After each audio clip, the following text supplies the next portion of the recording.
अरे करण कभी दोस्त बनकर मेरी हिफाजत करता है तो कभी दुश्मन बनकर मेरी जान के पीछे ही पड़ जाता है।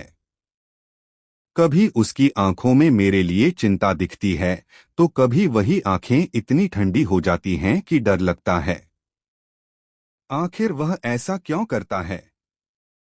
इसका राज क्या है? यह राज तुम्हें ही खोलना होगा, दादी शांत आवाज में कहती हैं। मैं बस इतना जानती हूं कि करण को तेरी मोहब्बत, तेरे साथ की बहुत जरूरत है। उससे ज्यादा शायद कोई भी उसे समझ नहीं सकता। सीरियल मंगल लक्ष्मी के नए प्रोमो में बड़ा खुलासा हुआ है, पट्टी वाले इंसान की सच्चाई। वह कोई और नहीं, खुद करण है। प्रोमो में दिखाया गया है कि अंधेरी जगह पर लक्ष्मी किसी अजनबी से भिड़ जाती है।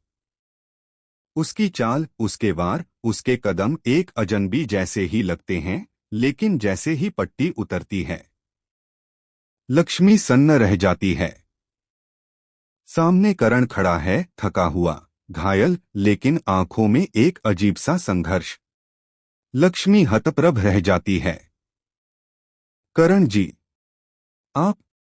लेकिन जवाब देने के बजाय करण एक बार फिर उस पर झपटने की कोशिश करता है, मानो उसकी अपनी देह पर उसका ही नियंत्रण न हो। लक्ष्मी पीछे हटती है, डरती है और खुद को संभालते हुए वहां से निकल जाती है। घर पहुंचकर वह दादी के पास बैठकर रो पड़ती है। दादी, मुझे समझ नहीं आता। कभी कभी तो करण जी इतने अच्छे हो जाते हैं कि मेरी जान बचा लेते हैं, और कभी ऐसे खूंखार हो जाते हैं कि मेरी जान लेने पर उतारू हो जाते हैं। एक ही इंसान में इतनी अलग अलग शक्लें कैसे हो सकती हैं? आखिर इसका सच क्या है? वे ऐसा क्यों करते हैं? मुझसे क्या छुपा रहे हैं? दादी गहरी सांस लेते हुए कहती हैं। बेटा, हर इंसान का एक अतीत होता है, और कुछ अतीत ऐसे भी होते हैं जो इंसान को अंदर से तोड़ देते हैं, बदल देते हैं। करण के साथ भी कुछ ऐसा ही हुआ है। लेकिन यह सच क्या है? यह मैं तुझे नहीं बता सकती। यह जवाब तुझे खुद खोजना होगा। बस इतना समझ ले कि करण बुरा नहीं है। वह टूटा हुआ है, बिखरा हुआ है, और अपने अतीत से लड़ रहा है। उसे तेरी जरूरत है।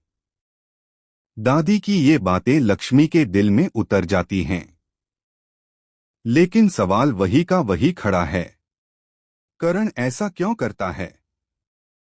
उसके अतीत में ऐसा क्या हुआ था? कौन सी कड़वी याद उसे कभी रक्षक तो कभी हमलावर बना देती है? लक्ष्मी सोच में डूब जाती है।